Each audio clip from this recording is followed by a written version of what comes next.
Welcome to Inside Games Daily, the only gaming news show brave enough to think we know what Death Stranding 2, or even the first Death Stranding is about. I have no idea. Yeah, I mean, it's really simple. It's basically about wanting to have sex with your mom, or your sister and your mom at the same time.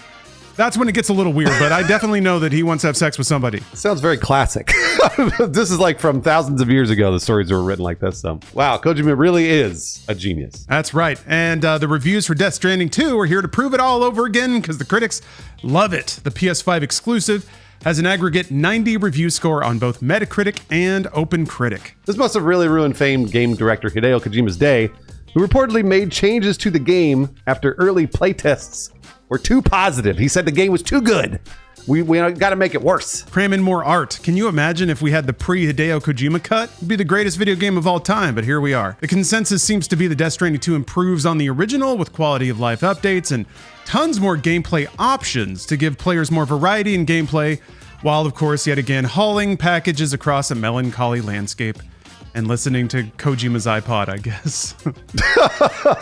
Although a few reviewers specifically criticized the game's narrative, which I am not surprised about.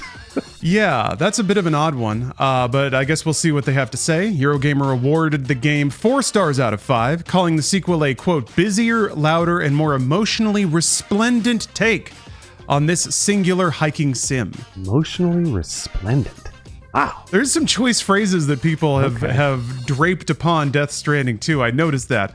I wonder if the Kojima effect has video game reviewers reaching deeper into their thesaurus. Video Games Chronicle. I like it though, man. I approve. Oh, absolutely, yeah. Very loquacious. Video Games Chronicle is more glowing in their 5 out of 5 review. A perfect game.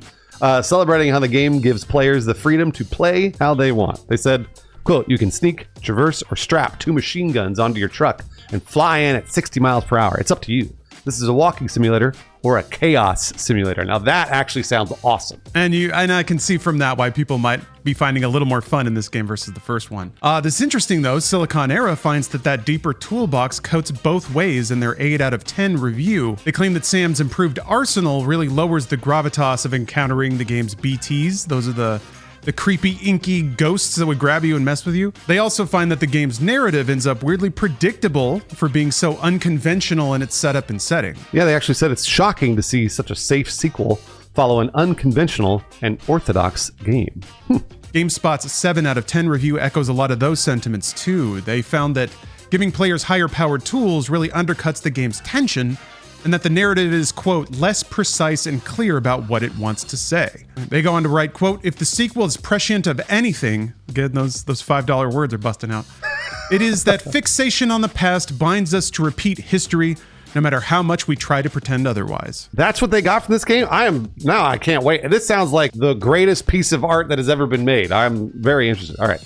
IGN is less bothered by such issues in their 9 of 10 review. That's crazy. Calling the game, quote, a triumphant sequel that emphatically delivers on the promise of its original.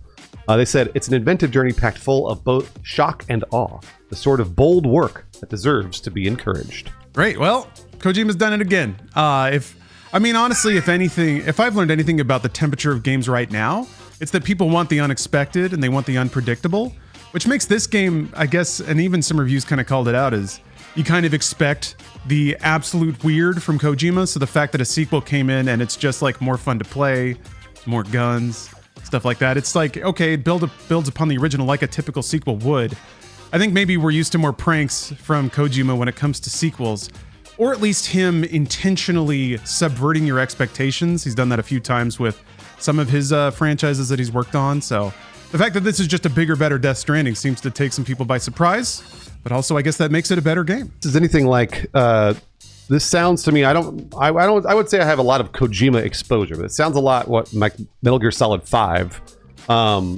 Because Metal Gear Solid 5 I played just a few years ago for the first time. I had never played it. I've talked about this, but I'll say it again.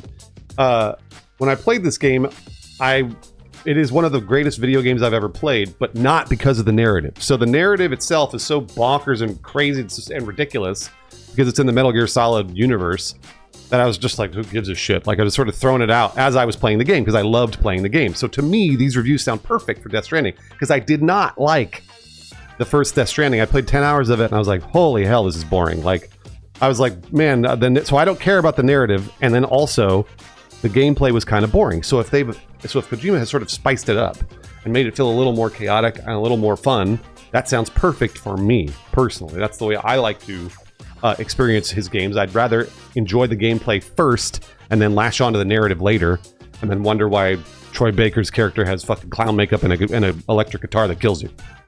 That's typically the way that all the good games do it, is grab you with engaging gameplay, and then you spend so much time in that world with those characters that you can't help but start to wonder about them. But yeah, the gameplay has to come first. I really like that you brought up Metal Gear Solid 5, because a lot of reviews, or some of the reviews I read, mentioned that Death Stranding 2 is approaching an immersive sim, where it is a simulated world and you're moving through it, but all the enemies and stuff are not necessarily sitting around waiting for you to show up. They're doing their own things. They interact with each other, and then you can be the insurgent of chaos that causes all these ripple effects in the environment.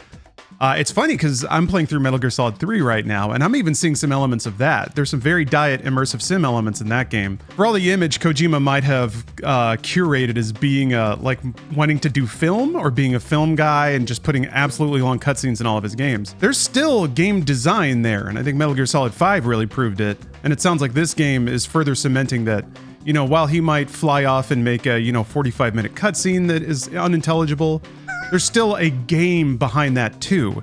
And the game parts are always pretty fun, I think. So it's interesting to see the game aspects coming out into the forefront again. I completely agree with you. And I'm very excited because I do think, weirdly, I think Kojima has been hiding behind those ridiculous narratives, because I think he loves to make video games, and I think he loves to go and make new mechanics that he loves to see people love. So I think he's like, oh wow, like I can make this amazing open world like in Metal Gear Solid 5, or I can make Death Stranding 2 these specific mechanics which I haven't played yet. People love to latch onto, and then he goes and sits down at his desk and types out a crazy narrative. But in reality, he's just making a really fun game to play. So I think he's kind of like, I actually think, I said this before, but I think he's like the Andy Warhol of video games.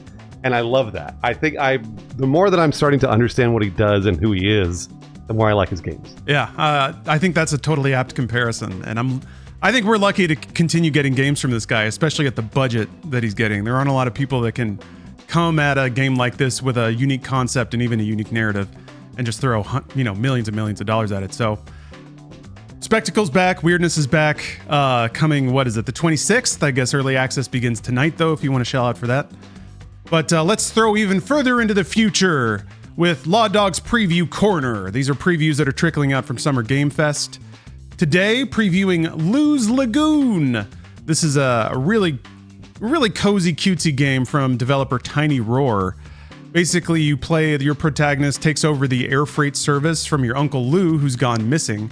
So you get this like cargo plane, and you're basically delivering packages, Death Stranding appropriate, around this archipelago. So you basically can embark on an island and explore, talk to people, get side quests, go back to your plane, and then there's this whole aerial section where you're flying around these series of islands. So you get all your stuff, you fly to another spot, you deliver it. It's tropical, it's fun. There's really no combat to speak of. You're just kind of going around and meeting weird people and delivering things.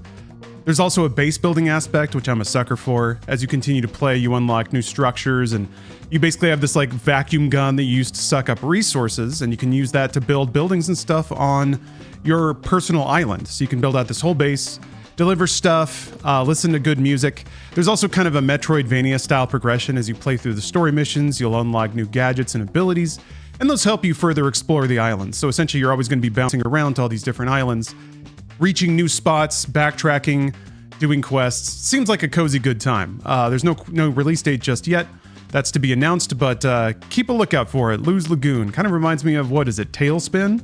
I've always wanted a game where you can just fly around and stuff. Or even like, what is it, Crimson Skies a million years ago. There need to be more games that are kind of set in the early days of aviation, when it was the wild frontier of the sky. That's kind of where this is at. This also looks, or it sounds like Dave the Diver, even though Dave the Diver was a 2D side-scroller. It sounds like that's sort of the gameplay elements that it has, regardless, even though it's like a third-person action RPG. It kind of sounds like that, and I like that. Yeah, relaxing, tropical. It's just kind of about doing a normal job, but the satisfaction involved with that, no save the planet kind of stuff, just spearing fish and making good sushi for people. But yeah, a similar energy. So it seems like a good, nice, relaxing game. or one that's good for kids, ones that's just about exploring. That's awesome.